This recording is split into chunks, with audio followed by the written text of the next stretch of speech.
What's up, friends? Welcome back to the channel. Thank you so much for joining me here again for another movie reaction.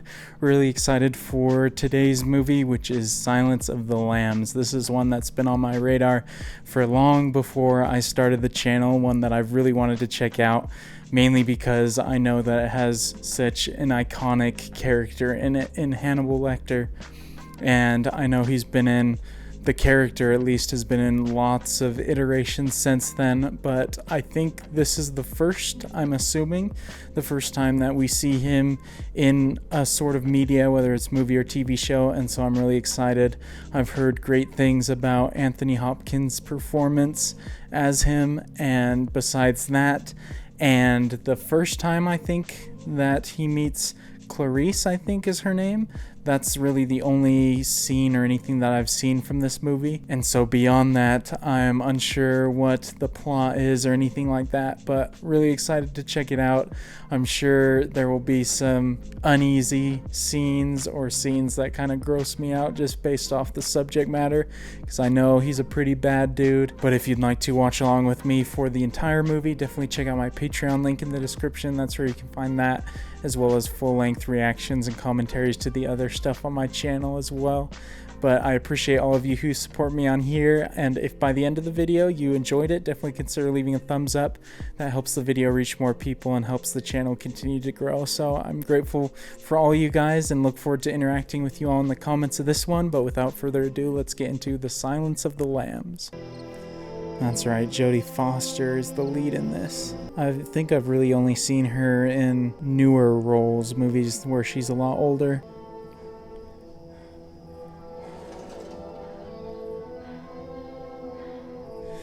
If you guys have been watching the channel, you know if a movie starts out with a pretty cool, longer take like that, I'm already on board. Also, it looks to me like Jodie Foster is doing all these things herself, so props to her. Now it's based off a book. I didn't realize that. Was the book based off anything?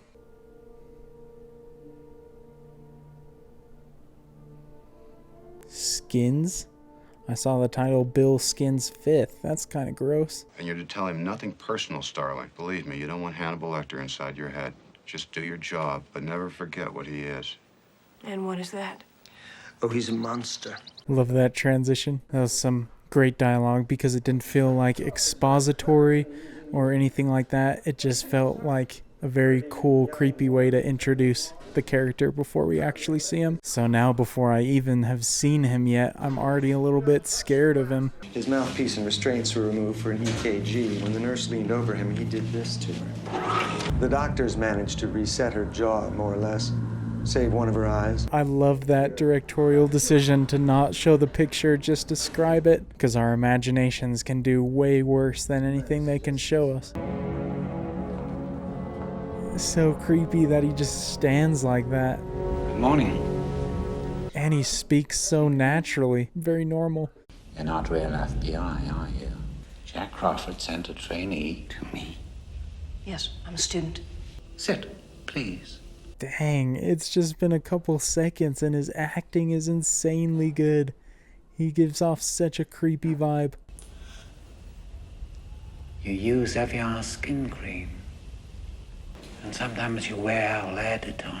Jeez, dude's got a super sniffer. Where do you think the super sniffer ranks among other heroes' powers? Below X-ray vision and weather control, but definitely better than anything Robin brings to the table. Perhaps you'd care to lend us your view on this questionnaire, sir. You were doing fine. Now this ham-handed segue into your questionnaire, it won't do. That's so interesting. He knows exactly how to read her and exactly what's going on. He's definitely a smart guy. He's no slouch. Most serial killers keep some sort of trophies from their victims. I didn't. No. No, you ate yours. Yuck, dude. That's so disgusting. This is such an effective way of introducing a character. It's just a conversation, but they've told you so much with just the few words of dialogue and actions. I ate his liver with some fava beans and a nice Chianti. This guy is sick. Oh gosh, definitely heard people make that noise before. And now I realize that that's what it comes from. Go seek out Miss Moffat, an old patient of mine, M-O-F-E-T. Go now. I don't think Mix could manage again quite so soon, even though he is crazy. Go now! I like that they had her sitting down for that scene, and then he was standing up, and the way he spoke added on to the fact that he was the one in that situation that was in a position of power, even though he was the one behind the glass. Just a very well directed scene. Definitely conveys all the right emotions and information. Oh, freak, dude. That's gross. That looked like Leatherface's mask. Thank you. Your bleeding has stopped. Loved the lighting in that shot with the darkness covering his face. How did you feel when you saw him, Clarice? Scared at first, then exhilarated. He's basically just conducting his own psychiatry sessions with her. I don't know if she's intentionally playing into his hands or if she's just unwittingly engaging with him. Tell me who decapitated your patient, Doctor. All good things to those who wait. Our little Billy must already be searching for that next special lady. One thing that I've noticed about his character now that that's the second scene he's been in is he does a great job at just locking his eyes on a target, and his body may move, the rest of his face may move, but his eyes stay focused. I think most of the time he didn't even blink. So I love that little bit of nuance he brought to those scenes. Hey, are you about a size 14? Sorry? Good. Poor girl, man.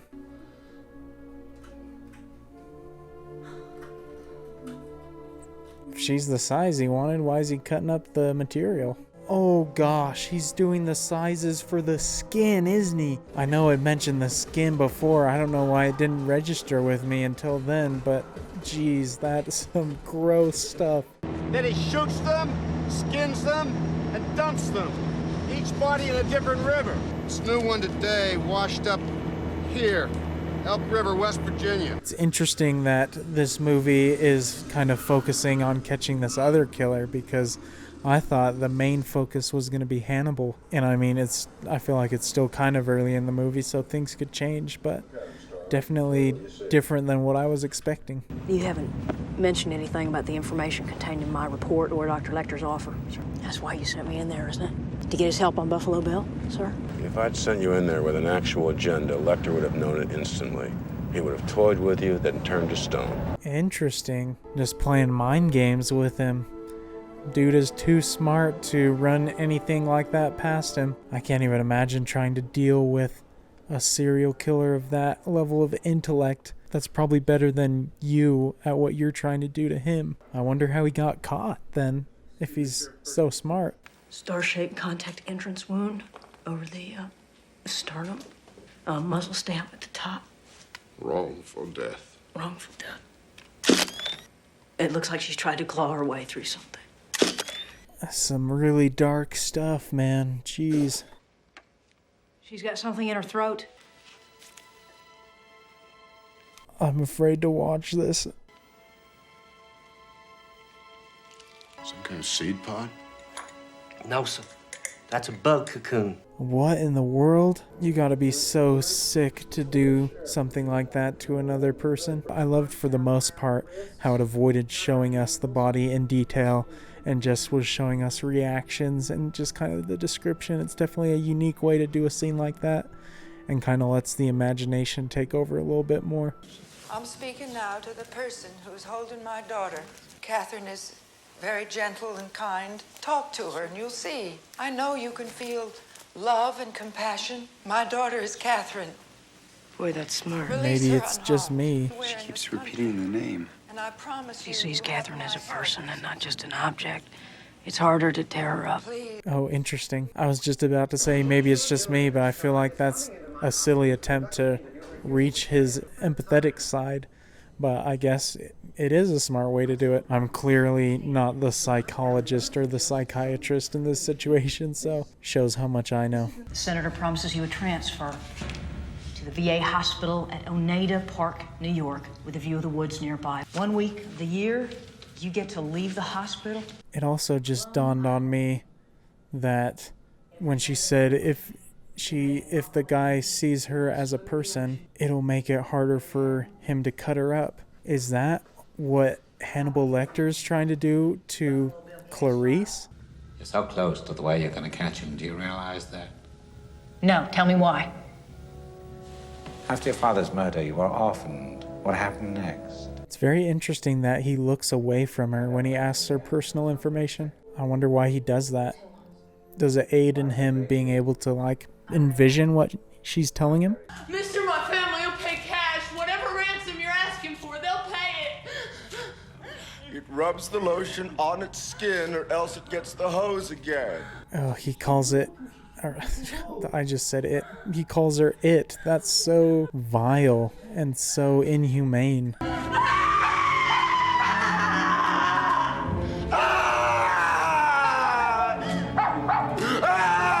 This is one creepy dude. My goodness. That scene was so uncomfortable to watch.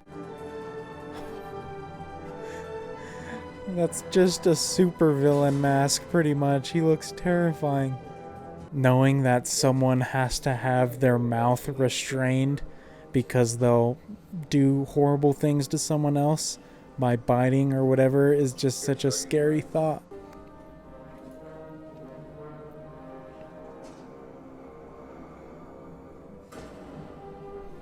Because of how well done that first scene was with showing how incredibly perceptive and deductive he is, Hannibal Lecter that is, it makes scenes like this where he's not speaking much more unsettling because you know that he's just analyzing everybody in the room with him and probably doing a pretty good job at it. Tell me, Mom, when your little girl is on the slab, where will it tickle you? Oh. This thing back to Baltimore. 5 for 10, strongly built, about 180 pounds. Hair blonde, eyes pale blue.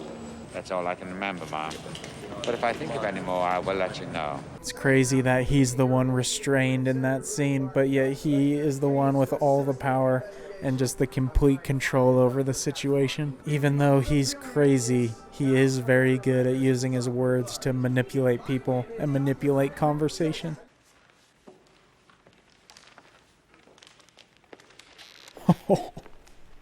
What a contraption to keep him in. That's a whole lot of effort just for one man.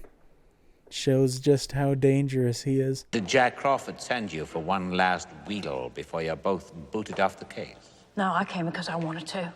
People will say we're in love. Pity about poor Catherine, though. Tick-tock, tick-tock, tick-tock, tick-tock. He's so creepy in this role. He's doing so well. It's pretty impressive when someone who's behind bars or restrained for the entire film, at least up to this point, can be that terrifying. I heard a strange noise. What was it? Some kind of screaming, like a child's voice. What did you see, Clarice? What did you see? Lambs. They were screaming. I tried to free them. Oh, interesting. So that's where the title comes into play. Do you think if you save poor Catherine, you could make them stop, don't you? You think if Catherine lives, you won't wake up in the dark ever again? I don't know. Goodbye, Clarice. Oh. That is sufficiently creepy right there. That was a fantastic scene, though. The acting was phenomenal from Anthony Hopkins, but specifically from Jodie Foster, since she took up most of that scene. I'm glad that the movie kind of also told us what the metaphor was about with the dreams or things with the lambs. I would have definitely been straining my brain to figure out what it all meant, and I'm sure there's more meanings than just what he told us.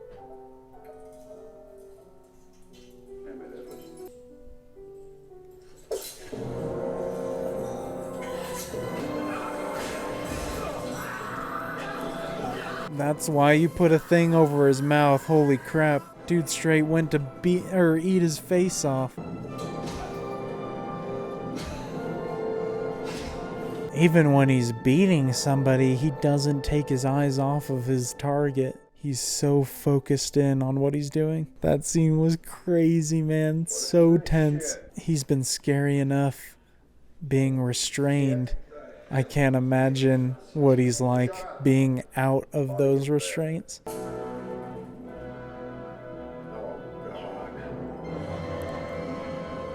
Bro, what? That is horrifying. This guy is one sick man. Pembry, can you hear me?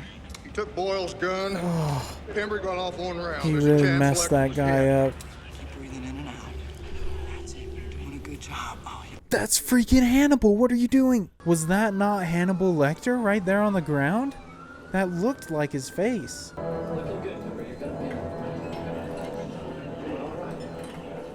Okay, maybe it wasn't. Maybe I was just seeing things. Because in that next shot right there, it did not look like him. Vital signs are good. It is Pressure's 130 him. over Oh 90. my gosh. Rate 90, pulse 84. We got him on This dude lactated put ringer on the chronic, other and, guy's face. The patient is on 10 liters. This madman. Dude, that was crazy. I guess, I don't know what I saw in that other scene when I thought it was him. But I felt like in the shot it looked like it was him. But I guess it was just because it still was kind of his face. He just had taken the other dude's face and put it on top of him. What an absolutely flawless escape executed by him. That's crazy.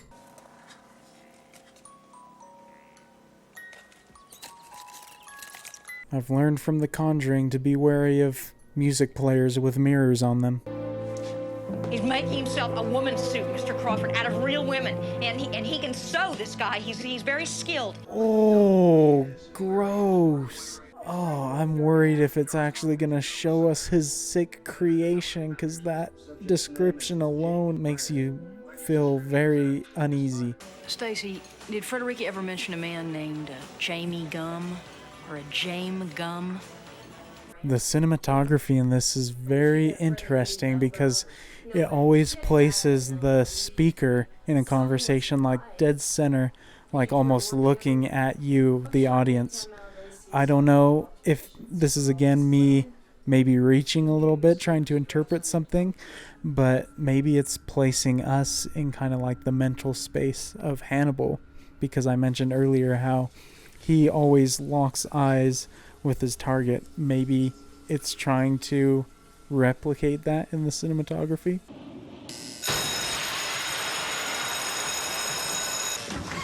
Hey, I'm coming. Good afternoon. Sorry to bother you. Gosh dang it! She's there, not them. Oh, that was phenomenal editing. Completely shocked me. Mrs. Lippman had a son, though. Maybe he could help you. I got his card in here someplace. Do you want to come in while I look for it? Now, Yes, sure. Clarice, no. She better not die here, man. The moth. Oh, good thing she's strapped. At least she got a way to protect herself. Oh gosh, but he's got some close by as well. Bro, call for backup or something.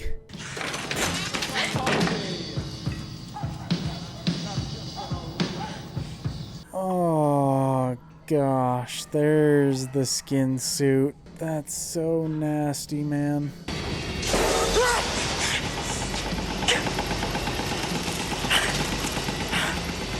She's way too shaky and hyped up. There's no way that she's gonna be able to do stuff under pressure.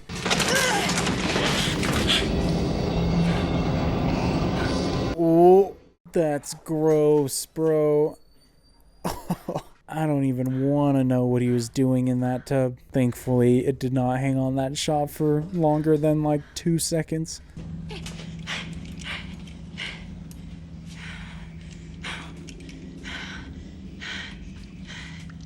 Don't Breathe, a horror movie released the last couple years, like super ripped off that cinematography in those shots right there.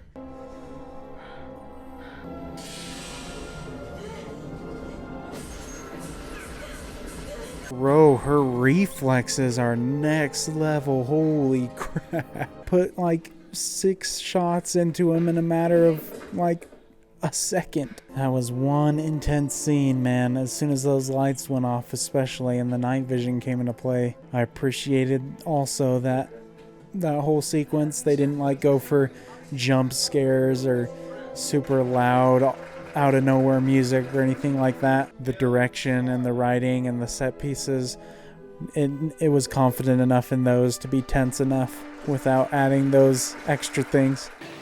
Thank you, Mr. Crawford.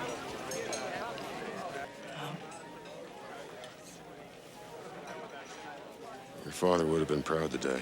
What's that handshake supposed to be? That shot was way too ominous to not mean anything. Well, Clarice, have the lambs stopped screaming? Dr. Lecter. I do wish we could chat longer, but I'm having an old friend for dinner. The double meaning of that is so creepy. Man's really out there roaming free.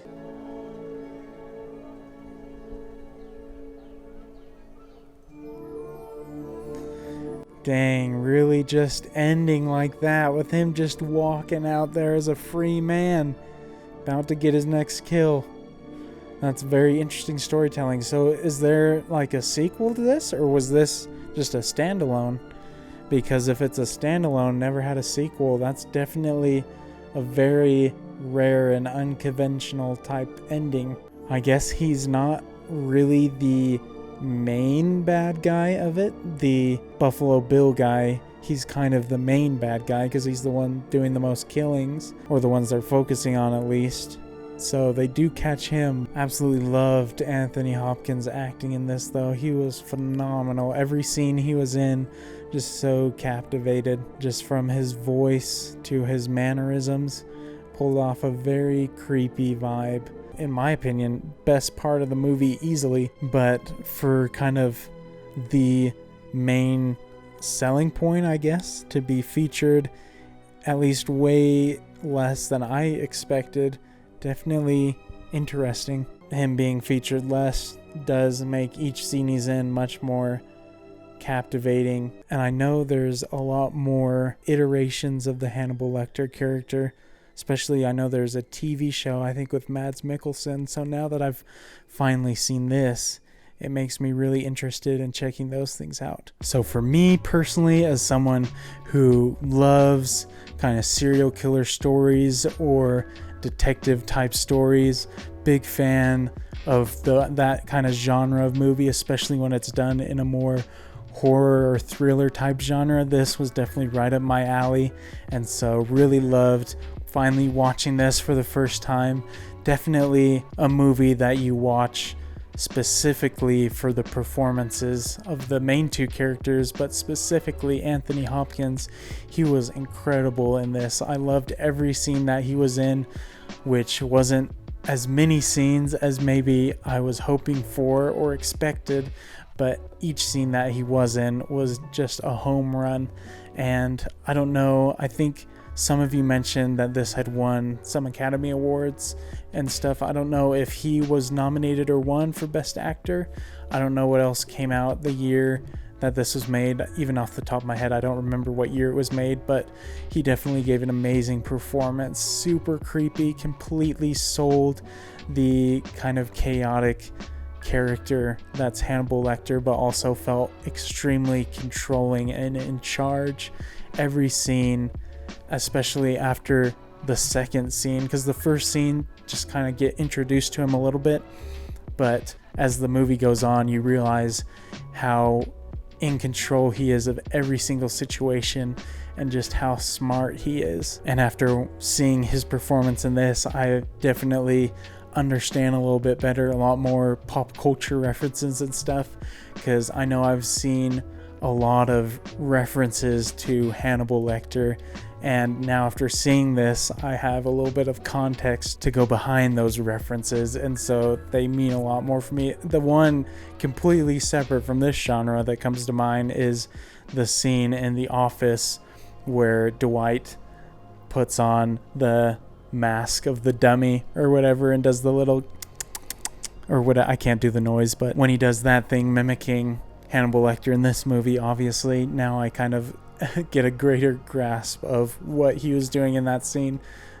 That's just the first scene that I remembered. Obviously completely different, but I can definitely see how this movie has kind of impacted popular culture, and I'm assuming at the time this came out, this was quite a revolutionary type film, something that many people hadn't seen before. But beyond him, I also really loved Jodie Foster's acting. I thought she did a fantastic job being the main character, the one that we're with the most.